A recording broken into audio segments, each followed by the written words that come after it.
सो अगर आप विंटर्स में अपने बालों का ख्याल रखना चाहते हो इन बजट, तो सबसे पहले बात करते हैं केयर की कि आपको अगर कोई भी दिक्कत आ रही है, फॉर एग्जांपल डैंड्रफ या हेयर फॉल, या फिर विंटर्स में जो भी आपको बॉडी प्रॉब्लम आती है, एक्सेट्रा एक्सेट्रा, तो सबकी बात करते हैं धीरे धीरे। अगर आपको शायद माइल्ड डैंड्रफ होता है 90 to 80% लोगों की तरह, तो आप हफ्ते में एक दिन कोई ठीक ठाक जो मार्केट में मिलता है डैंड्रफ कंट्रोल शैम्पू, वो नहीं, कोई भी एक अच्छे मेडिकल से या फिर एक डॉक्टर से प्रिस्क्राइब्ड अपने स्कैल्प के हिसाब से थोड़ा इन्वेस्ट कर कर एक अच्छा एंटी डैंड्रफ शैम्पू पर इन्वेस्ट कीजिए और पता कीजिए आपको उसको लगाने के बाद आपका डैंड्रफ कंट्रोल हो रहा है या नहीं, या फिर आपका स्कैल्प क्लियर हो रहा है या नहीं, क्योंकि आजकल हर चीज़ में कुछ ज़्यादा ही मिलावट है। तो हो सके तो आप घरेलू नुस्खे जो होम रेमेडीज़ होती हैं उन्हें ट्राई कर सकते हो। उससे अगर आपको फ़ायदा नहीं तो नुकसान भी कुछ खास नहीं होगा, खास नहीं होगा ही नहीं। तो और अपने बालों को जितना हो सके कवर करके रखो, चाहे वो बात करें गर्मियों की या बात करें सर्दियों की। जिस हिसाब से हम अपने शहर में रहते हैं, ज़रूरी नहीं कि धूल मिट्टी का लेवल AQI हर जगह बढ़ा हुआ हो। फॉर एग्ज़ाम्पल 10 शहर हैं हमारे इंडिया के, तो उसमें से 3 शहर ऐसे हैं जो साफ सुथरे शहरों में से आते हैं, जिनका AQI बाकी 7 से काफ़ी कम है।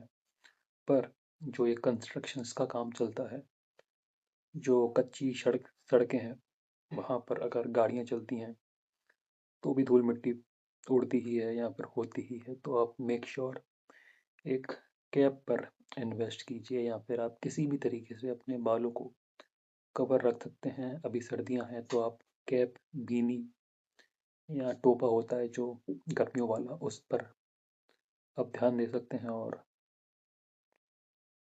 रोज़ शैम्पू ना करें, चाहे वो डैंड्रफ की बात करें, हेयर फॉल की बात करें, या आपको कोई दिक्कत नहीं है तब भी, क्योंकि शैम्पू से या किसी भी तरीके के क्लेंजर या शैम्पू से जो आप अपने बालों पर, अपने स्कैल्प पर यूज़ करते हो, तो आपका जो नेचुरल ऑयल है बालों का, जिससे आपको एक नेचुरल बाउंस और एक हल्का सा मॉइस्चराइज आपके बाल रहते हैं, नरिश आपके बाल रहते हैं, वो वॉश आउट हो जाते हैं। तो मेक श्योर डैंड्रफ को पहले कंट्रोल करो, केयर करो धूल मिट्टी से, और रोज़ ना तो शैम्पू करना चाहिए ना कंडीशनर, चाहे वो कितना भी। Last but not the least, अगर आप अपने बालों को धोते हो, नहाते हो, या किसी भी तरीके से विंटर्स में या किसी भी महीने में अगर आपके बाल मिड लेंथ के हैं या फिर उससे बड़े हैं, मेरी तरह अभी तो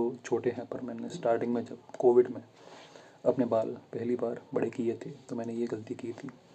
तो मैं आपके साथ शेयर करता हूँ, उससे मेरे बाल काफ़ी झड़े थे, काफ़ी मेरे बालों की क्वालिटी लो हुई थी, डैंड्रफ भी काफ़ी हो गया था।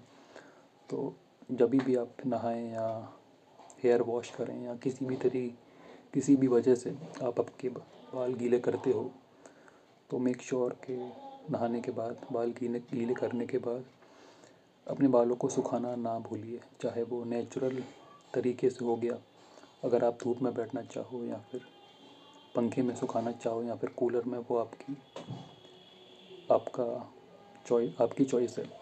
पर अपने बालों को प्लीज़ गीला ज़्यादा टाइम तक हम मत रखिए। ये मैं अपने एक्सपीरियंस से बोल रहा हूँ। आपको डैंड्रफ हो सकता है, नहीं होता है तो हो सकता है, होता है तो बढ़ सकता है। तो हो सके तो हेयर ड्रायर पर इन्वेस्ट कीजिए। हो सके अगर आप हेयर ड्रायर पर इन्वेस्ट नहीं करना चाहते हो, जैसे कि जो मुझे भी अपने बालों को सुखाने के लिए हेयर ड्रायर जमता नहीं था, तो मैं नेचुरल लाइट्स पर, सनलाइट पर या पंखे में ऐसे बाल सूखने दिया करता था। पर नोइंगली अननोइंगली मैंने कुछ समय ना तो सनलाइट में, धूप में बैठकर अपने बाल सुखाए थे, ना ही पंखे में, जिसकी वजह से मेरे बालों की क्वालिटी काफ़ी लो हो गई थी। काफ़ी बाल टूटने लगे थे मेरे और तरह तरह की दिक्कतें आई थी। तो मेक श्योर अपने, अगर आप हेयर ड्रायर यूज़ कर रहे हो तो इतने हाथ का फासला, मतलब ज़्यादा करीब से यूज़ ना करो। उसमें अगर आप, दो मोड आते हैं, एक ज़्यादा गर्म वाला मोड होता है और एक नॉर्मल। तो आप नॉर्मल पर रख कर अपने बालों को दूर दूर तक सुखा सकते हो। अपनी जो आपकी स्कैल्प है उसको ड्राई करके, भले ही आपके बाल जो थोड़े बहुत गीले रह भी जाएं तो चलेगा, उन्हें नेचुरली सूखने दीजिए, क्योंकि ये आपके लिए, आपके बालों के लिए काफ़ी ख़तरनाक लॉन्ग टर्म के लिए हो सकता है। आपके बालों की क्वालिटी ख़राब हो सकती है, डैंड्रफ हो सकता है और इन्फेक्शन भी हो सकता है। तो मेक श्योर अपने बालों को सुखाइए और ध्यान दीजिए।